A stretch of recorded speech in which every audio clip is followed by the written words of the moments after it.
There are 12 different face paints you can find when playing Metal Gear Solid 3 Snake Eater. 5 of these face paints are given to you by default when you start the game, but the other 7 we have to find when actually playing throughout the game. Face paints are really cool because for 1, they make Snake look really cool and badass, and for 2, they help your camo index and make you blend in with the environments better. So these are the 5 face paints that are given to you by default when you start a new game: Splitter, Woodland, the Mask. The mask is really useful for disguises later on in the game. Black face paint, and last, no face paint.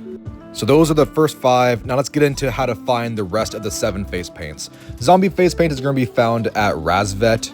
You visit Razvet a couple different times throughout the story, but this is during Operation Snake Eater. This is after the Virtuous mission. So when you come back during Operation Snake Eater, you can find the zombie face paint around the corner on the back side of the building. Zombie face paint is kind of a weird one. It's useful sometimes. Overall, it's not like the most useful face paint. It helps when you're inside or in dark places. The next face paint is going to be at Bala Past base, and this is right before the Ocelot boss fight. So in this area, you're going to find a couple buildings. You're going to find a few guards patrolling the area. You're going to have this electric fence throughout the whole entire area. And you have a tunnel system. You can crawl around throughout the entire area. And in the tunnel system, that's where we're going to find the snow face paint. And the snow face paint is actually very, very useful for when you fight the boss, the final boss fight in the entire game. You're in a big field of white flowers. Snow face paint is really helpful for that. The next face paint is going to be at Granny Gorky Lab, first floor, and this is where we're going to find the Oyama face paint. In this building, you're going to meet Granin for the first time. You're going to see a few security guards patrolling and a few scientists in the area. But if you go to the courtyard on the first floor, you can find this little tunnel and you can crawl through it. Now, this tunnel does lead outside, but if you go to the very end, you'll find the face paint hidden at the very end. Now, this tunnel works both ways. You can enter the building through this tunnel, or you can leave the building through this tunnel. As you can see right here, I'm leaving the area through the tunnel, but this is the other entrance if you want to come in through this way when you're going through the Granny Gorky Lab exterior inside wall. So right here is where you would enter if you want to go in through the other way.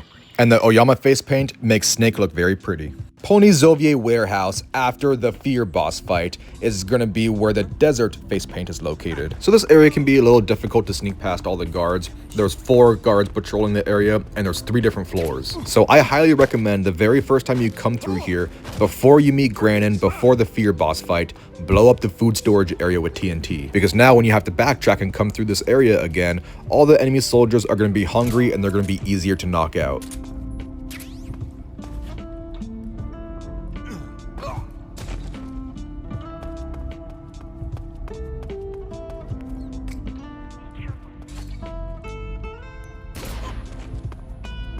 Anyways, in the back corner behind those boxes is where the desert face paint is going to be.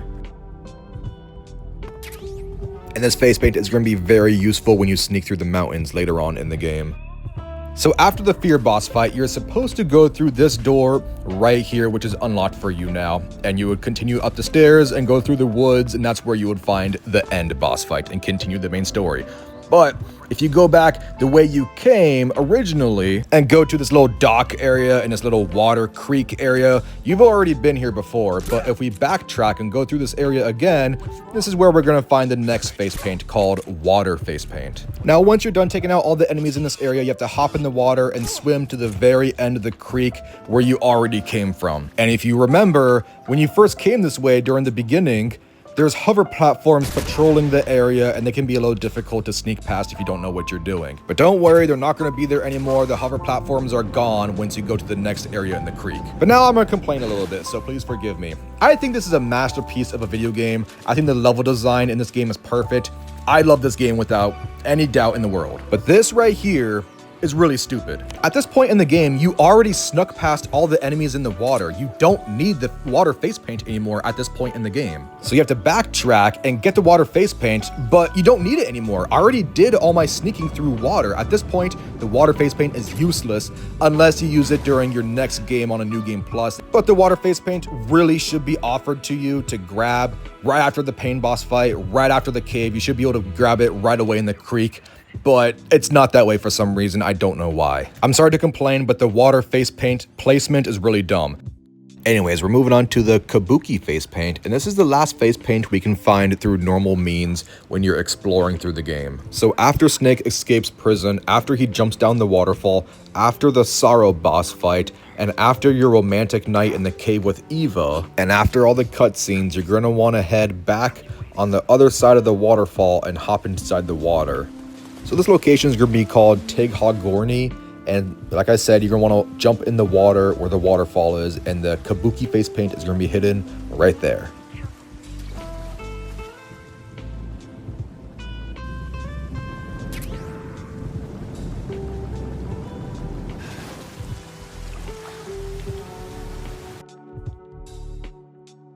Now the final face paint we're going to be talking about is called Infinity Face Paint, and you can't find it hidden throughout the world somewhere. You actually have to do something to unlock it. Infinity Face Paint is rewarded to you if you capture the Tsuchinoko and keep it alive in your inventory throughout the entire game. And then when the game ends and you start a new game plus, the Infinity Face Paint will be rewarded to you. And I just posted a Tsuchinoko tutorial video, so watch that if you need a guide. Another option is getting the rank of Foxhound, and then you'll also be rewarded with the Infinity Face Paint. And this is what it looks like. It's really cool. It's probably my favorite face paint in the game, and it gives you infinity ammo for any firearm that you're carrying.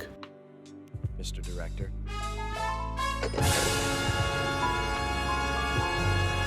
So like I said, both these options give you the ability to unlock Infinity Face Paint to use on your next playthrough. Either get the Foxhound rank, which is probably the most difficult challenge in the entire game, or capture the Tsuchinoko, which is the most rare animal in the entire game, and keep it alive in your inventory throughout your entire playthrough. Check out my channel for the Tsuchinoko tutorial. Now we can take a look at the secret face paints, including the national flag face paints, the brown face paint, and the green face paint. And the easiest way to unlock these is when you're starting a brand new game, you have the option of choosing, I'm playing Metal Gear Solid for the very first time. I like Metal Gear Solid 1, 2, or 3. Choose, I like Metal Gear Solid 3. Snake, what's that face paint you're wearing? Kabuki. Kabuki? Right. It's used in traditional Japanese theater. Apparently, it gives whoever's wearing it some kind of mystical power. Get out of here. That's what I heard. From who? Paramedic. Figure. Well, what it doesn't make for very good camouflage. Really? Yeah. You should switch to another kind of paint. I was just starting to like it. Looks like you're using splitter face paint. Splitter is an indoor face paint. Painting your face with splitter should help you blend in better when you're infiltrating a building. You're wearing snow face paint. Snow face paint was designed for use in Arctic operations. It's most effective against snowy backgrounds. Wearing black face paint, huh? Painting your face with black paint should give you a high rate of camouflage in dark areas. So, you're wearing woodland face paint. The woodland paint is most effective in forest environments. It'll work best if you use it when infiltrating forest areas. Ah, you're wearing the mask. I made it myself. Pretty good work, don't you think? A while back, they were planning to disguise someone as this one GRU officer and send them in to steal some secret documents. I created the mask for that operation. But then the mission ended up being canceled. And then the major came and told me to throw it out. Can you believe that guy? But you didn't throw it out. Are you kidding? Tossing a superior quality product like that into the garbage without using it will be an insult to science. So I decided to sneak it into your gear. Okay, but is it really that big of a deal? Of course it is. What's so great about it? Everything. But if I had to pick one reason, I'd have to say it's because it's the first mask ever that can blink its eyes. What about the lips? What's that? Can it open its mouth? That's a good one, Snake. You crazy, man. I'm serious. Are you even listening to me, Snake? Where's your common sense? Damn. Sorry. Looks like you got your face painted in desert color. Desert is a brown-colored face paint used for operations in mountainous terrain as well. It should let you blend in well in mountain and desert environments. Wearing the water face paint, are you? Water face paint should be most effective underwater. So put it on when you want to hide in the water.